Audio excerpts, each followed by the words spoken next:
rages nationwide about racism and free speech. What can be done to calm the country's racial unrest? And shocking words. President Trump faces bipartisan backlash for his reaction to the violence at a neo-Nazi demonstration in Charlottesville. I think there's blame on both sides. Did the president's words embolden white supremacists? Plus, Bannon ousted. President Trump fires his embattled chief strategist. We'll see what happens with Mr. Bannon. Now the former Trump insider vows to go to war, using a far-right website as his weapon. But who is he going to war against?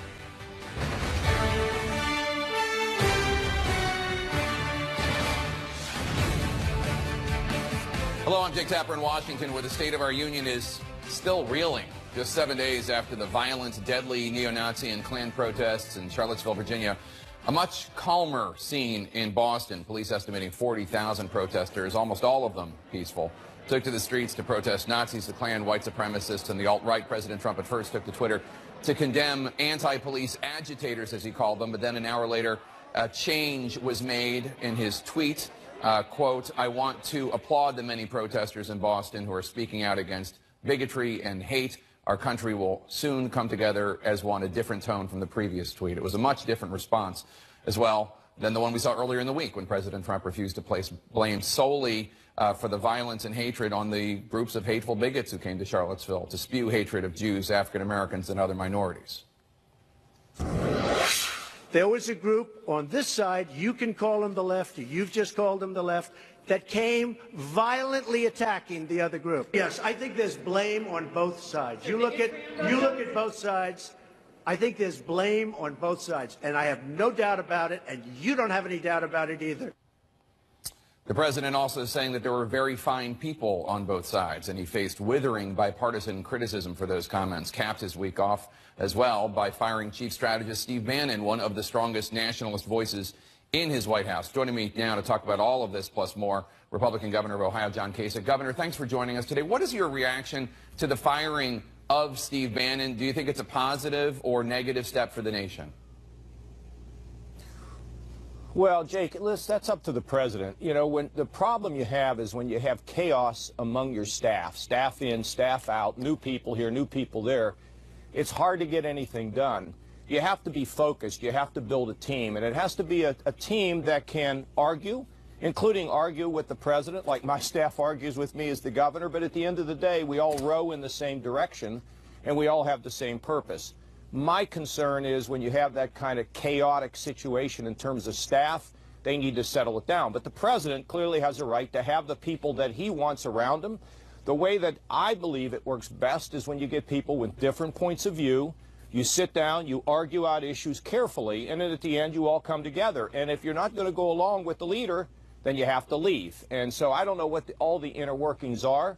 But they've got to get some stability among the staff. And I think that's probably what General Kelly is trying to do with so many changes here in the last couple weeks. But the changes have to stop, and we have to have a team. You can't keep putting new people in the lineup and think you're going to win a world championship. You called the president's response to the violence in Charlottesville, quote, pathetic. Mitt Romney says that he thinks President Trump needs to actually apologize to the nation, acknowledge he was wrong, in order to avoid, quote, an unraveling of our national fabric. Do you agree? Do you think President Trump needs to apologize? I think, Jake, in some ways, we're looking backwards, okay? Where I want to look now is what are we going to do to deal with the fundamental issues that we have in the country, the issue of race, the issue of police and community coming together and developing policing methods that can unify. We've done it in Ohio. The need to reform a welfare system. So instead of just having people do make work, and a lot of people don't know this, if you're on welfare and you get cash assistance right now, you have to work 30 hours a week. People don't know that. If you don't work, we take you off of welfare. The point is that effort, that time you have to put in to be responsible needs to be meaningful. We got to get people to job training so they're not stuck in poverty for generations. We need to think about what we can do to make sure minorities have a piece of the pie, what we have to do in our country to make sure that we begin to discuss the difference between the wealthiest and the poorest in our country. All these things, if we can have a dialogue on that, That is what's going to bring people together. And people who have very different points of view, if they have goodwill, it's amazing how much we can agree upon. Well, Governor, I think one of the issues is that there are a lot of people in the middle, on the left, even on the right, who are very troubled because they believe President Trump has difficulty condemning white supremacists. Why do you think he does seem to have this issue? Do you think he's concerned about alienating bigots because they might be a part of his base? Well, look, I didn't see all of his reaction yesterday to the rally in Boston, which was very uplifting. The police were fantastic in the way they handled it. There were so many protesters saying we reject hate. And my understanding is the president came out and praised people, praised the police, praised the fact that the radicals were really marginalized, and that those who marched against hate, he praised. So, look, I think it's all, Jake, about people getting to him and explaining to him we've got to bring the country together. And, you know, blaming one side or another when we're talking about the KKK or white supremacists, there is no comparison between these hate groups and everybody else. So I feel positive about what he had to say about Boston from what I understand in the news reports. President Trump is scheduled to hold a campaign-style rally in Phoenix, Arizona, Tuesday. The Democratic mayor of Phoenix has expressed concern. He says he hopes President Trump postpones it in light of all the recent events. Glenn Thrush of the New York Times tweeted, quote, "Lots of nervousness in White House and in Trump's broader circle about this trip to Arizona." Do you have any concerns about President Trump holding this rally on Tuesday in Arizona?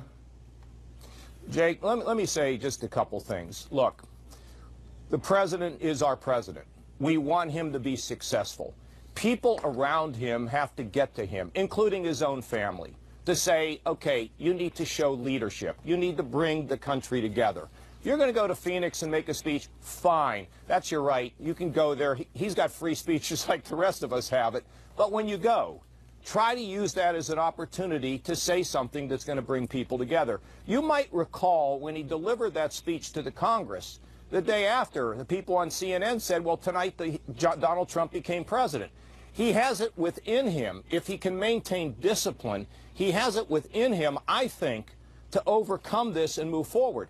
Because if all we're doing is questioning his motives and what's in his heart, and the right and the left, all we're doing is fighting and yelling back and forth, Jake, you're all asking the question, how does the country make it with all this fighting? This is ridiculous at this point. Everybody in America needs to take a deep breath and think about your children and think about our country. We don't do well when all we do is fight. So let's all take a deep breath and let's think about what we can do to heal some of the basic issues in this country, which are still out there. That's why I'm going to go, for example, to Appalachia. A lot of people poor, they're not minorities. They look like you and me, Jake. The fact is, we got to get to the nub of why people think they don't have opportunity, and we need to fix that because America is the land of opportunity. I'm sorry to go on and on here, but I just feel strongly now that we got to just stop it now, and figure out how to find things that we can agree upon. All right, Governor, stay right there. We have much more to talk about. We're going to take a quick break. Coming up next, a report this week that Governor Kasich might be more convinced now that someone needs to challenge Trump in the primaries in 2020. We'll talk about a report this week. Sources close to you are saying there's a growing sense of, quote, moral imperative for President Trump to face a primary challenge in 2020. Now, I know you're not going to announce any plans on my show, and you've made no plans, but if everything continues as it has been, does a Republican need to step forward to challenge President Trump in 3 years? Well, Jake, as you said, I don't have any plans to do anything like that. I'm rooting for him to get it together. We all are. I mean, we're only like 7 months into this presidency. And, you know, look, what we have to start thinking about, all of us, not just the president, but down where we live, in the neighborhoods, in the communities, we got to build a stronger America. Look, why am I on this show? You asked me to come on. I'm trying to have a responsible voice, to call things out when they need to be called out, but also to support my country. So what I hope is going to happen is I hope we're going to have stability. The president is going to learn from these episodes, and we're going to do better. That's what I hope is going to happen. We'll have to wait and see. Minutes ago, Defense Secretary Mattis announced that President Trump has made a decision about what to do next in Afghanistan, though we haven't heard what the decision is. This is what you had to say about troop levels in Afghanistan last year. Take a listen. I now believe we need to get out of Afghanistan. If I were president, I wouldn't be announcing the timeline, but I would give the aircraft that the Afghans need, and I'd get out of there. There are an estimated 8,400 U.S. troops in Afghanistan. Do you think President Trump should be planning a complete withdrawal of U.S. troops? Well, I wouldn't be in favor of him trying to add troops. Here's the thing. We've been there 16 years. We went there primarily to make sure that Afghanistan was not going to be a launching pad into the United States with terrorism. We largely have accomplished that. But somehow we've gotten ourselves involved in nation building, trying to build a strong central government in a country where central governments don't work. It's done in a regional way. My view would be, no, I think we need to begin to leave there, and I think we can reserve the opportunity to use intelligence to be able to strike any of these training camps, any of these places where our intelligence community begins to think that they're now building a base and a launching pad that would be harmful to us and to our allies. So continuing to put more troops in is not the way I think we should go. I think we should begin to leave, and then I think we should reserve the opportunity and the right with the proper basing of our forces in the region to be able to strike if we think that there is an effort being made to create another launching pad. But to just stay there after 16 years, I want our people to be able to come home. North Korea. Thank goodness I didn't change my mind from a year ago, Jake. That's right. It's not a good gotcha. You stand by what you said. North Korea, of course, has threatened the U.S.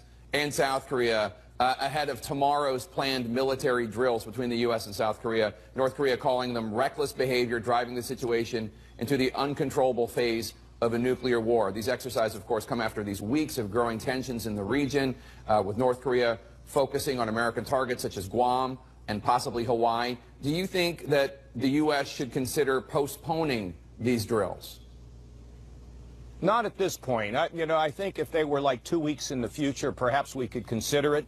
But when both General Mattis and Tillerson and negotiators negotiated all over the world, have a sense that we have to keep the pressure on, I agree with that.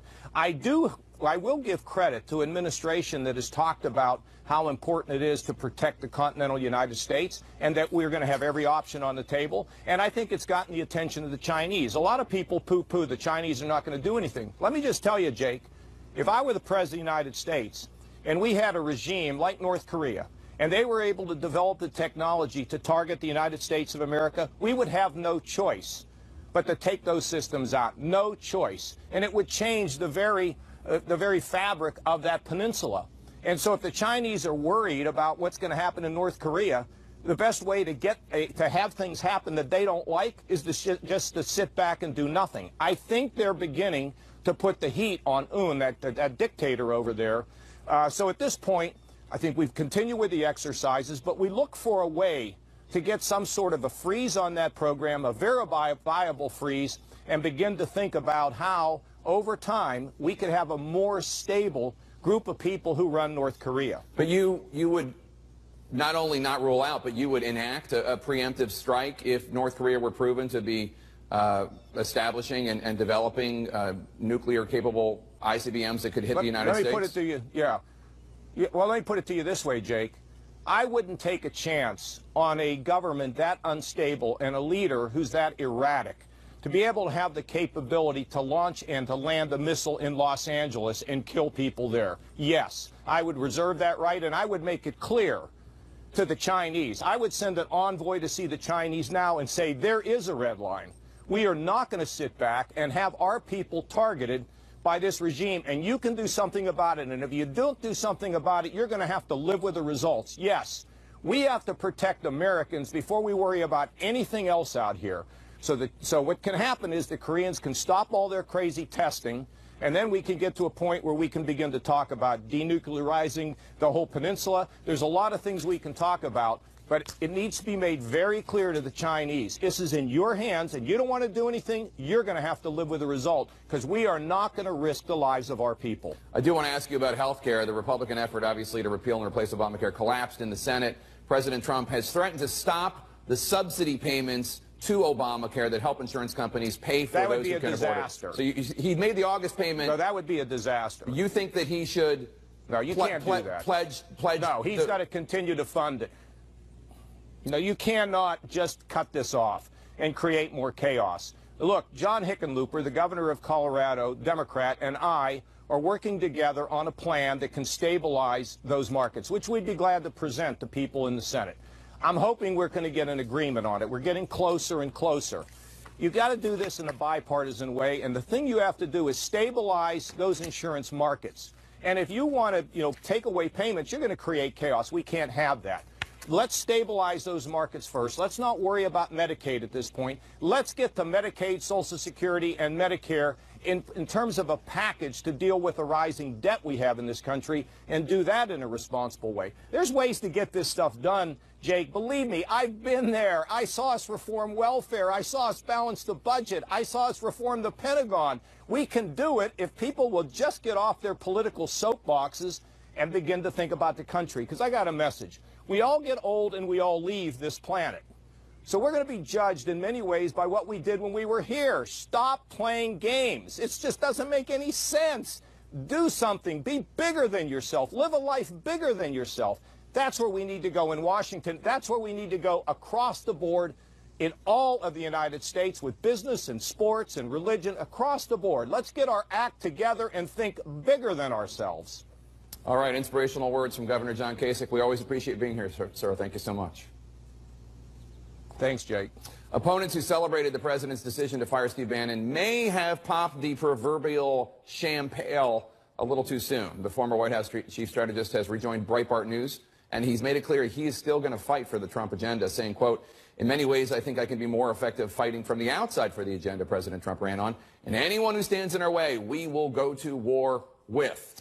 Ending his sentence with a preposition notwithstanding. Joining me now is Democratic Congressman Adam Schiff, chairman of the House, ranking member of the House Intelligence Committee. Congressman, good to see you as always.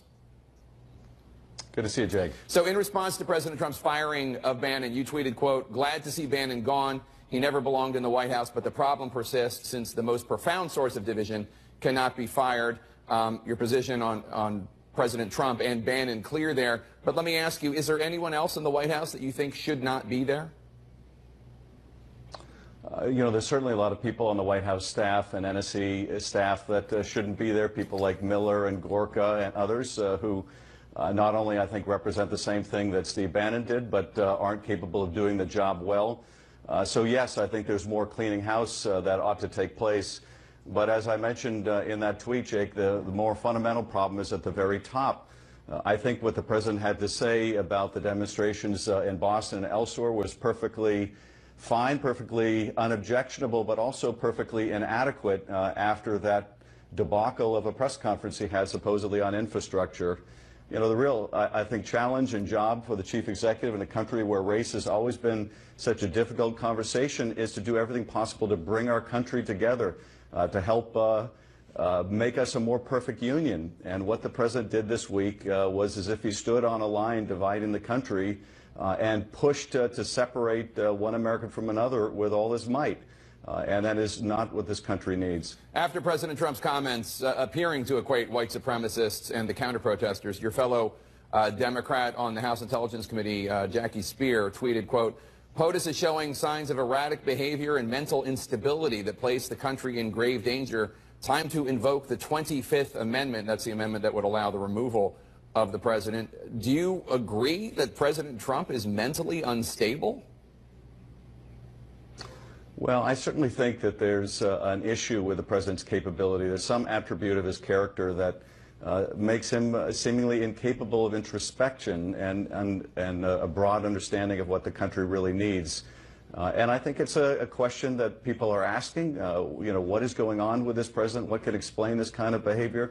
It began at the very beginning, Jake. I remember when he had won the election and within days seemed to suggest that the only reason he didn't win the popular vote was that millions of people illegally came to the country and voted.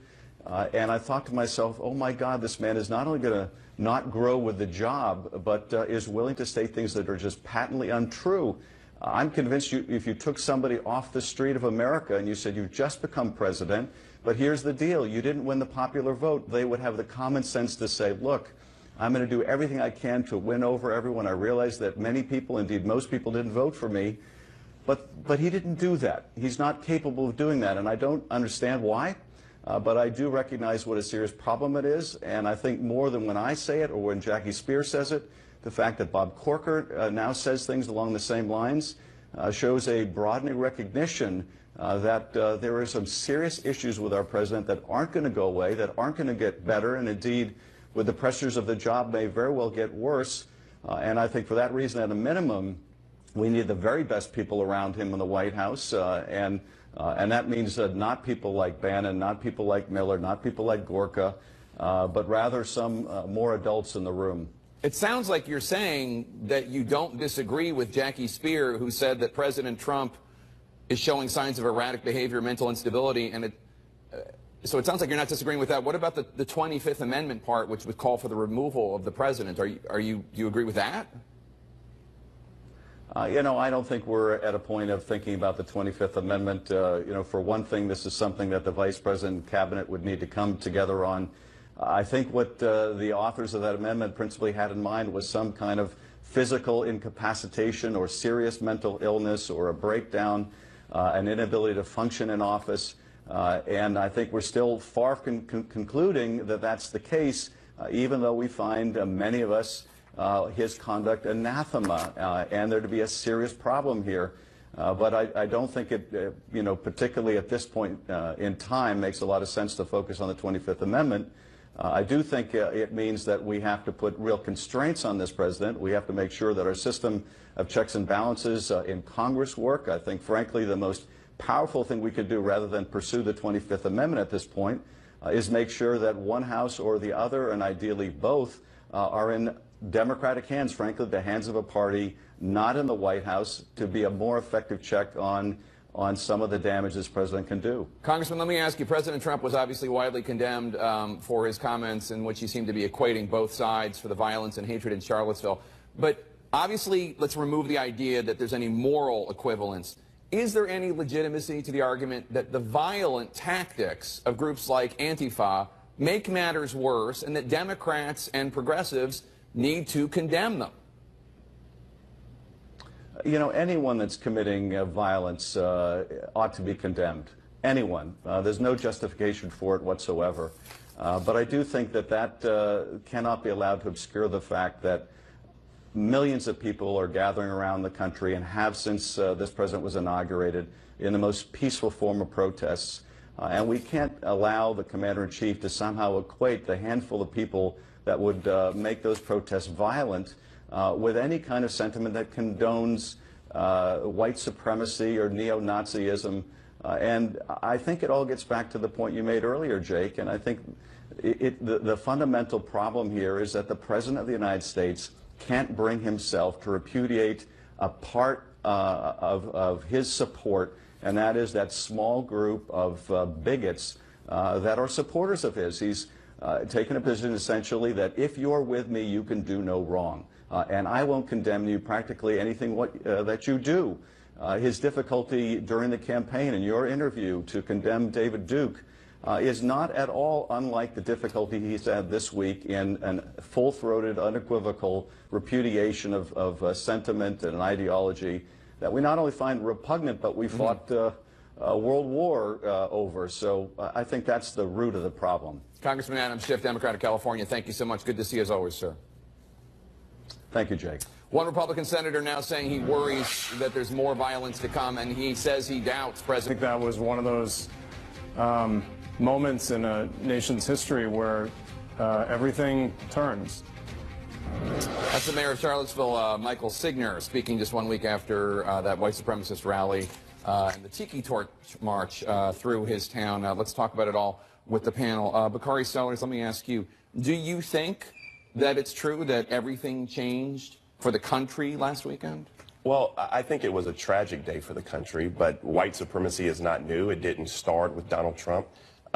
It has been magnified and lifted up and put on another playing field, but I don't think that anything has necessarily changed. It won't change until individuals who don't look like Nina and I decide that enough is enough. This isn't a partisan issue, and so many people confuse patriotism and prejudice. And what we saw on display was so much prejudice. And I hope that individuals, especially white evangelicals in the United States of America, decide to stand up and say enough is enough. And Donald Trump is perverting and giving these individuals a platform, and he should not. That's all we're asking for. Congressman, you've seen a lot of the tensions up close this week in your home state. I'm sorry, your home Commonwealth of Virginia. Yeah. What was your reaction? What do you think? Well, actually, ironically, I was in Israel when all that stuff was going on and seeing that. So, I agree with some of the things that Bakari said in terms of folks need to rise up. And largely, you have seen that, of course. I think there's no place for hate in Virginia or America. And I think that you did see that on both sides of the aisle, Democrat and Republican people coming out and condemning what was going on. It was a tragic day for Virginia and for the nation, of course, too. I was critical of the president of how the second press conference was strong and they hit the right note, but the third was not. But at the same time, I think it's important that politics of identity, racial politics, tribal politics, quite frankly, are not what this nation needs. And anyone who's espousing them, I think, are wrong. I think we should be focused on building this country as opposed to tearing it down. Nina, what was it like for you this last week? Heavy, Jake. I want to read a brief quote from Dr. Krista Fleming. She wrote an article in The Root that I think informs exactly what Bakari just said. She said, it is clear that our nation is in the midst of a very public and painful reckoning with the memory and, among other things, ongoing white supremacy. And that's it. That, in other words, what transpired in Virginia was just a tipping point. But this has been happening in this country all along. And until we go deeper, showing disgust for and standing up very clearly and unified against racism and bigotry like the neo-Nazis and KKK inspired. But we got to go deeper to deal with mass incarceration in this country that locks up more black and brown folks and poor folks. We got to deal with income and wealth inequality, the inequality in our school system. So dealing with neo-Nazis is one thing, but dealing with systemic racism is another. And this is a day of reckoning for our country. Senator? Yeah, see, that's that kind of talk that really, I think, it causes problems for a lot of America, that says somehow or another that if you're white, you're somehow racist. And I mean, that's what it said. You talked about systemic racism, and as opposed to neo-Nazis. I agree. I mean, I think everybody has stood up and said, you know, that we're obviously against white supremacy. I don't know of anybody who has spoken in favor of certainly no one with a platform. Yes, certainly nobody that I'm aware of. But the idea then saying, well, this is a larger problem I just would say that we have problems of racism in this country, but that's not tying that to white supremacists. I think is a whole 250 years. Let me do Nina and then we'll do Bakari. 250 years worth of slavery, almost 100 years worth of Jim Crow in this country. The fact that the systems in this country still treat black folks, in particular African-American folks, as second-class citizens. And part of what the senator doesn't want to face is also part of the problem. No one has said, Bakari or nobody has said that all white people are racist. But we do in this country have racist institutions. Look, there were white folks out there marching against the neo-Nazis and the KKK. But the fact that we can't deal with systemic racism in this country, something is wrong with that. And I hope that you're uncomfortable with the conversation, because this conversation is uncomfortable. It's something that we have to deal with.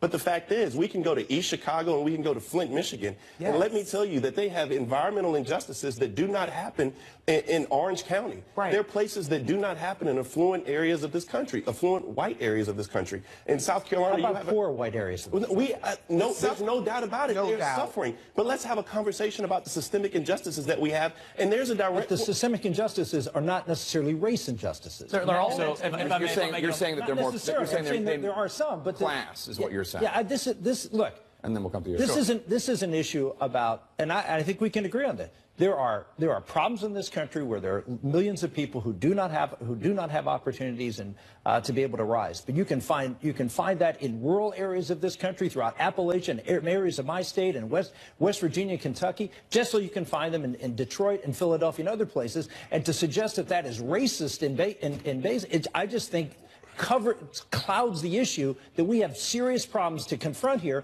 and covering it with race is, I just think, not. One second, let me touch on a couple of things, because I think there's some good points on both sides here. Both Nina and the senator have brought up good points. And when you look at, I think you have to separate some things. So when you look at Virginia, you can't drive 5-10 miles without seeing something that is a monument to the war dead in the Civil War, or or a Civil War battlefield or a monument itself. That is a separate issue for one of the things that Nita brought up, which I agree with. We do have a big problem with criminal justice reform here, and we need improvement. There's no question about that.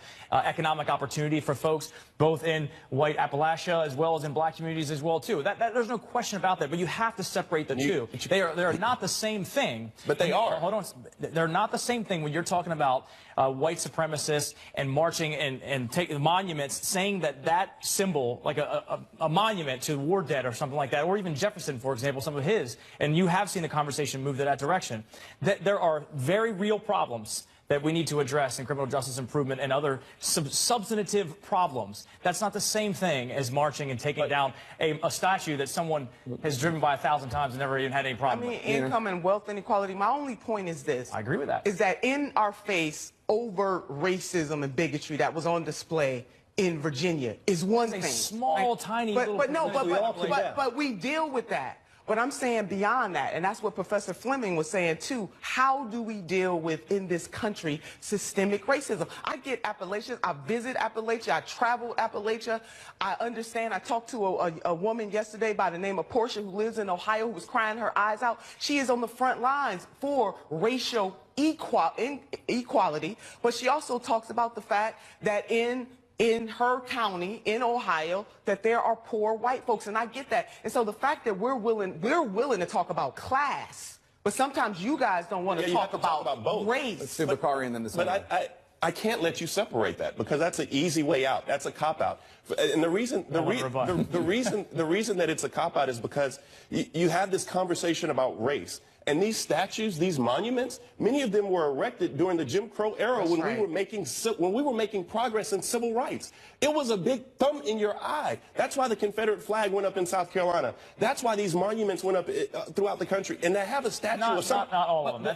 But that's a lot of them. And to have a statue of someone like a Robert E. Lee, to have a statue of someone like a Pitchfork Ben Tillman or John C. Calhoun, whose name, by the way, was John C. Killicoon, to have these individuals just revered. Do you understand how a black, you may not, but as a black man, let me tell you, that is very, very painful. Don't talk condescendingly. No, I'm not, but I'm just saying that is very painful. And the reason that it's painful, and this conversation has to be uncomfortable, the reason that it's painful is because... I'm comfortable having these conversations. Let me say, listen, you have to be able to separate some things. There's no question about it. Look, I understand you can be empathetic to understand how you're coming from and where we're coming from. Some of these monuments in Virginia, for example, and there are millions of Virginians who don't support this because some of these are their families, some of those are sacred monuments to war dead. Those are big issues, and the history is very layered. Let me paraphrase the black mayor of Richmond, LeVar Stoney, who's a great man, who said a couple of months ago, this has since changed, but a couple of months ago he said, because of politics, but he said, keep the statues, but teach the context. Create more statues to teach history and the context. That is extremely important. Our history is not perfect, it's imperfect, but we have the ability to move towards a more perfect union, and most countries don't have that. We're just going to take a very quick break and continue this conversation. We just have to pay some bills. Stick around. Night at 9. We're back with our panel. I want to put something up in the midst of this essential but admittedly uncomfortable conversation. Here are the covers of the Time magazine, The Economist, and The New Yorker, all with President Trump or thereabouts, tying him to a Nazi salute and twice to the Klan. Senator Santorum, your thoughts? Well, I mean, look, the fact that we're having this conversation is a good thing. The fact is that we don't have this conversation very often because it does tend to descend into that, which is, you know, okay, if you have any, if you speak out at all and try to have any kind of conversation about this from a conservative perspective, well, you're just, you know, you're a bigot, you're a racist. And the reality is that there are real problems in this country, that some of them are race is an issue, but there are a lot of issues that cut across that. And I think that's the fact that everything gets conflated, that it's race, I just think is wrong. I mean, the reality is that there are a lot of people in this country who are suffering. I don't think it's class either. I don't accept there are classes in America like there are in other countries in the world, but there are people who are hurting that we have to have solutions and be able to address those. And when the issue is, if it happens to be a minority that somehow the condition is because of their race, I think it just obscures the larger problem, and that's where I think the discussion needs to rest. Nina? I mean, it's just our unwillingness to really deal with this. I mean, every generation we're hit with something that reminds us of how we started as a country. Yes, there's lots of suffering in this country, but a lot of the undercurrents of that suffering we can link in some way to race and or class.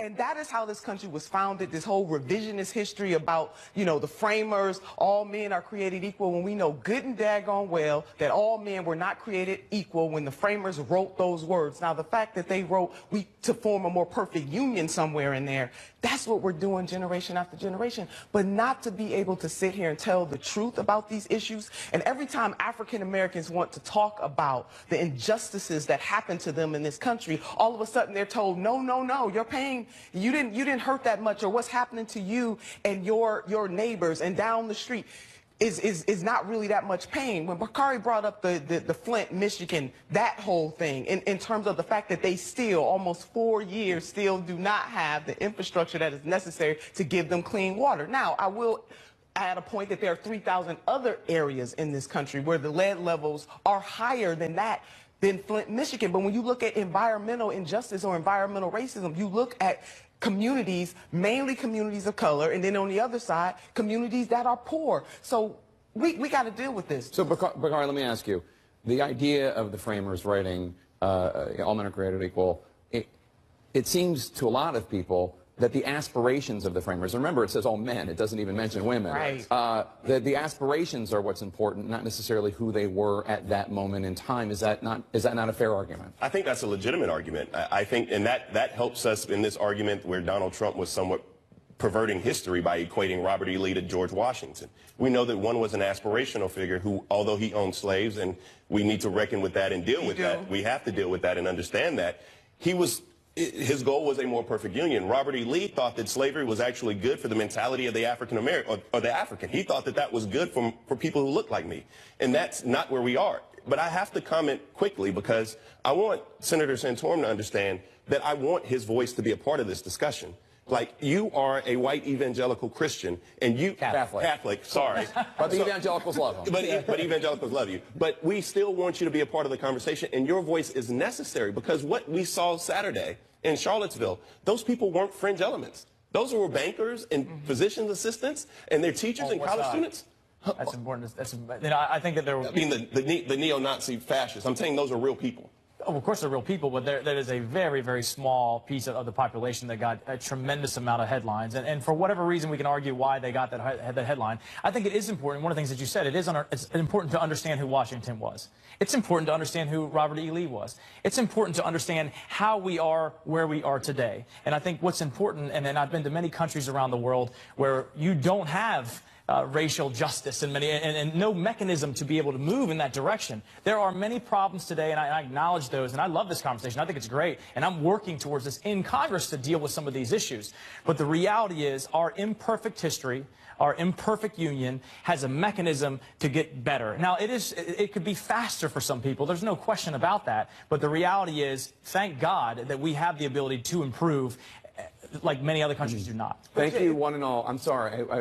Thank you. This was a great conversation to be continued, hopefully, all over America for the next few